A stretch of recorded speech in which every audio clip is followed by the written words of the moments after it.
How's it going, everyone? Vlad here, and today I wanted to provide a perspective as well as feedback based on my attendance of the ProveIt conference last week in Dallas, Texas. So my intent here is to re-explain what the conference is for those that may not be familiar with the format, then put myself in the shoes of the attendees, discuss some of the nuances when it comes to the vendors, and give you an overall perspective of my thoughts about the ProveIt experience. So for those that haven't heard about ProveIt and haven't seen a lot of the content, it has a very unique premise when it comes to industrial automation conferences that I highly subscribe to, which is that the vendors not only need to set up their own booth and display their solutions, but they need to come on stage and prove that they can solve real challenges for the end user. And I believe that is a very important nuance because the end customer is the person that we are trying to solve these challenges for, and a lot of times there is a disconnect between a specific solution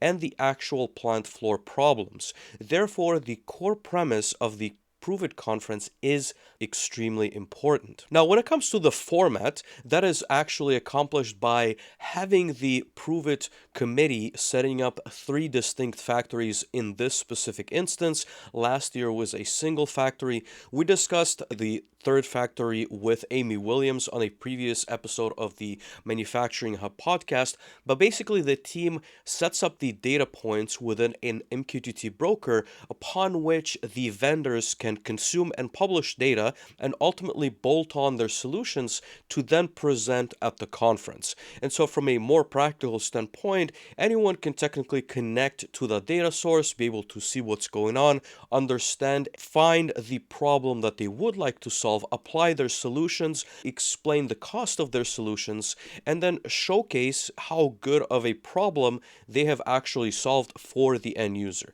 And so the goal there, and again, we're going to talk about some of the nuances, is that you as the attendee can then benchmark going from one vendor to the other and understand, have they solved a problem that is interesting, that is big enough, and that is important for the plant. And so the environment that this creates is very different from many other conferences. And I really like the fact that Walker asked this question during his keynote as to how many people have paid their way to the ProveIt conference.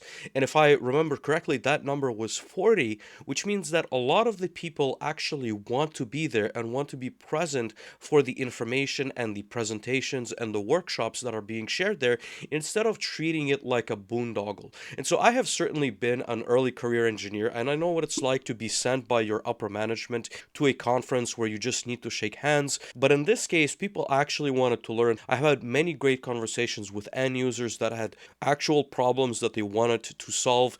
Deals have been made on the exhibit floor. I cannot share some of the numbers. I'm hoping that some of them will be publicly available, but ultimately everyone was there to learn, to apply, and to solve real problems on their company's plant floors. So in terms of the format for the end user, you had a lot of different sessions, you had a lot of different workshops, you had table talks. There was always something happening at the ProveIt conference, but the general format is that you had your keynote, you had a presentation from Jeff Winter, you had a talk from Walker at the beginning of the conference, followed by a lot of the ProveIt sessions sequentially. In some instances, there was only one going on across the 2 stages, and then in some instances, there would be 2 simultaneously happening on one stage or the other. They had this big divider wall that would slide along the stage, and in the afternoon, usually you would see a lot of the different sponsors present on either side. And so I think that it was an excellent format for the end user, where you get to pick and choose which presentations you wanted to attend. And as Walker had described, and I also subscribe to this philosophy, you probably should have picked 5 key vendors that you wanted to see the presentation of. You probably wanted to select a lot of the yellows, in which case it was, well, if time permits, I will attend those sessions. And then there's going to be a bottom of the list where you simply have no time or no need or problem that those specific vendors solve. In my experience, every everyone wanted to attend a lot of the ProveIt sessions, and the strength, I would say, of the conference also becomes its weakness, because there were people at the fifth day that were complaining that the conference is too long. My personal opinion, again, if I'm choosing different solutions for my plant floor, for the facility, I want to be able to see and benchmark as many solutions as possible, and the only way to do that is to put them against each other in these ProveIt sessions. And I would not necessarily attend all of them, but ultimately I would like to see as many as possible. So there's some conversations next year. Maybe the sessions are going to be a little bit shorter to accommodate more sessions, but in a slightly reduced time format. And to be honest with you, that is probably the only complaint that I have heard from the end users. I think that they have gotten a lot of values. I would definitely give this a 5 out of 5 from the end user standpoint experience. Now, the way the team had created the funnel, so to speak, is that after you attend the session, everyone would be invited to go see the vendor at the booth with a few follow-up questions. So there were basically three things that one could attend to understand the solution at a very deep level. So the first one being the ProveIt session, upon which you have some basic Q&A and questions answered. The second one, going to the booth, talking with the team, and maybe understanding how it fits your specific needs. And then three, a workshop that they have created that dives a lot deeper into the technology, that showcases some of the more advanced features of their specific platform. So the general format of a ProveIt session this year was a very brief intro of 20 and 30 seconds by the MC. Then we played a video introducing the company. Then the company had 30 minutes to make their case, and then we got into the ProveIt Q&A for the last 10 to 15 minutes or so. Generally speaking, the companies needed to be prepared to answer the questions as to which problem they were trying to solve, which solution they found, how much effort they spent building out the solution and what the solution actually is, and ultimately how much did all of it cost in terms of personnel and hours commitment versus what the bundle or what the selection of their product they decided to choose. Now, there's a lot of nuances, but again, putting myself in the shoes of the end user, nothing frustrates me more than going to a website and being hit with a contact us if you would like to know the price. And so in this case, vendors, one, needed to be very transparent in the pricing. They needed to explain how they got to the problem that they were trying to solve. They needed to explain how much effort was put into the solution, and they needed to explain which other tools might be necessary to accomplish their goals. And to give you an example, one of the first sessions of the conference was the one that I had emceed for Opto 22. And this is where things become somewhat complicated, not only from the end user standpoint, but also from an MC standpoint. And I'll explain why.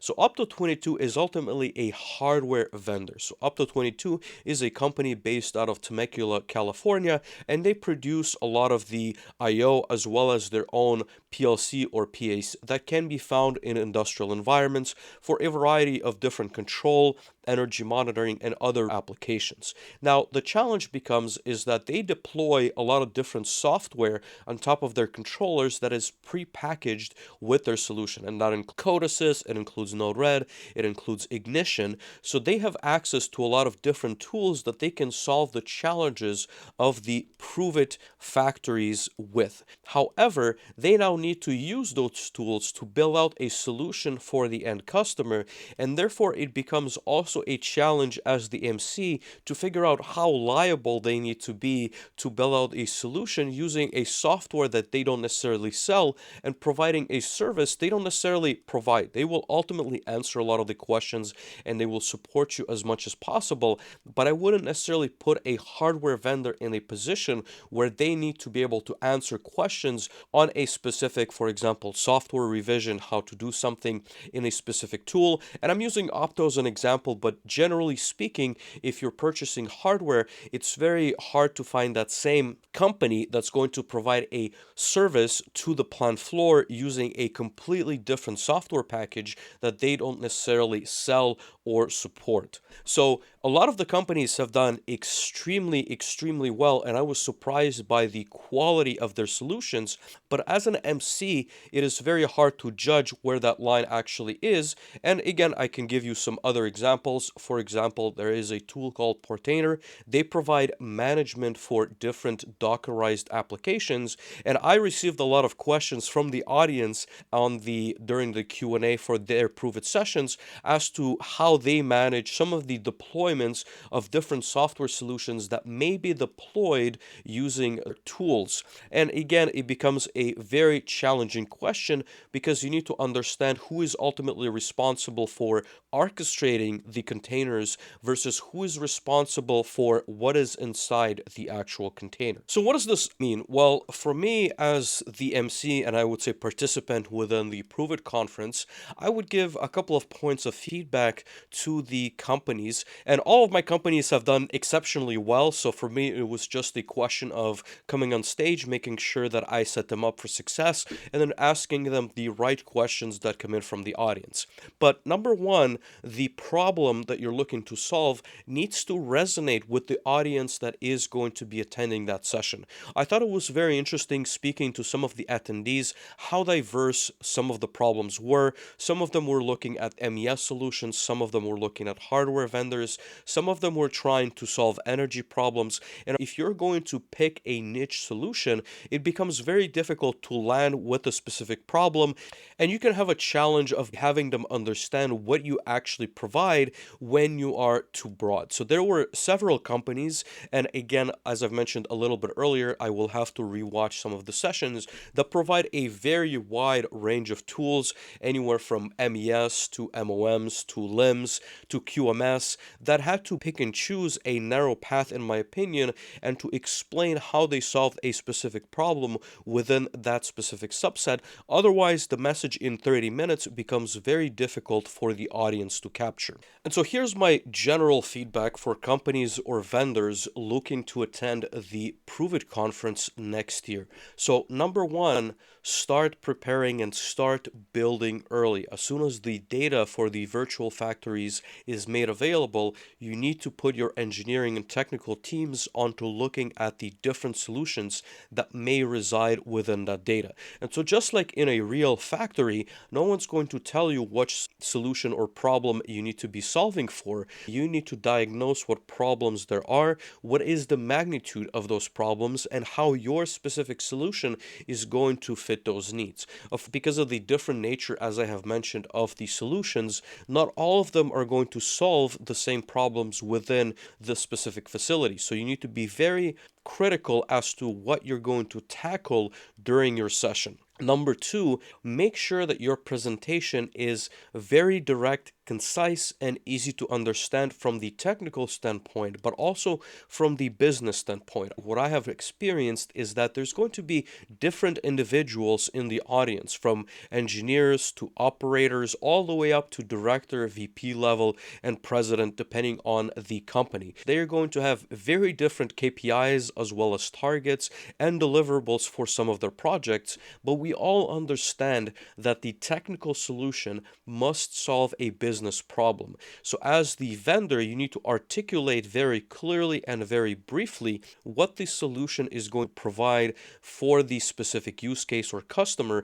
before you dive into the technology. Once you start tackling the technology, I've also noticed that some of the vendors, not all of them, are going to rather quickly demonstrate the solution, and I've heard the comment that it is sometimes difficult to keep up with, right? And if you're going from screen to screen, even us technical people, when you look at a CLI and someone just runs a command that we haven't necessarily heard of, it is important to explain what is happening perhaps in the background, what it took to develop the solution. So I would definitely spend the time crafting a story once you are on stage that resonates with the audience, but is also clear enough to understand across the different functions of the organization. That being said, I think that this is a really big opportunity for vendors.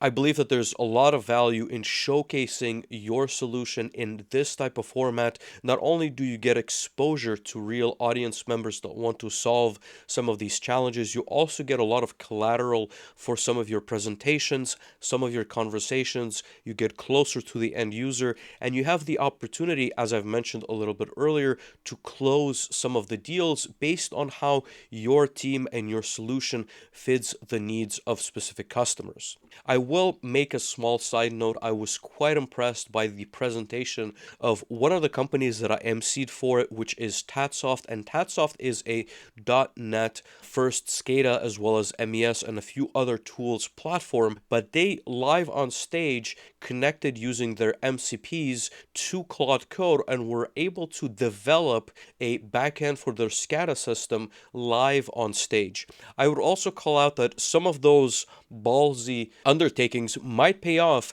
but you need to be careful. If something doesn't work, if you don't showcase your product in a good light, it becomes very difficult to understand what it is that you're solving for. But in that case, for Tatsoft, it was incredibly surprising to see what is possible and to see what's to come in the future of SCADA development. They will be releasing that update in a couple of weeks, if I'm not mistaken, but ultimately, shocking presentations were top of mind for the attendees that were there at ProveIt. So what is the conclusion from the vendor standpoint? And I really like the way Walker put it before the conference, but also on his first address on Monday morning, which is that the conference, once again, is for the end user. It is not to highlight different vendors or their solutions. Therefore, my approach as the MC with some of the sessions has always been to put in the effort to make sure that I set them on the right track, but it's up to the vendor to put in the effort to understand the solution, to understand the data, to deal with the complexities of real environments, and to craft a story that resonates with the audience once they have gotten to their presentation. So the overall conclusion for the ProveIt conference has been overwhelmingly positive. I would say there were a few small misses that were discussed and that I believe will be solved next year. This was a new venue, so of course there were some logistical items that could have been shifted or changed, but I would say all those details were relatively minor compared to the deals as well as the quality of conversations that happened during the week. Everything was very well put together. The team has invested a lot of money into making sure that the sessions are presented extremely well. The workshops were of high quality, and I think that overall everyone has a lot of good positive takeaways from the conference. If you are a company looking to attend the ProveIt conference, don't hesitate to reach out. I definitely have a couple of pointers. I would recommend that you reach out to the team. My personal hope is that we do get a lot more vendors involved in the ProveIt conference, and even if the stage is not going to allow for more conversations, I do hope that we have more solutions to benchmark based on the virtual factories and that we could see comparisons on an apples to apples basis between different vendors across the entire ISA stack. With all of that in mind, if you have any other questions, don't hesitate to send me a message and I will see you next time.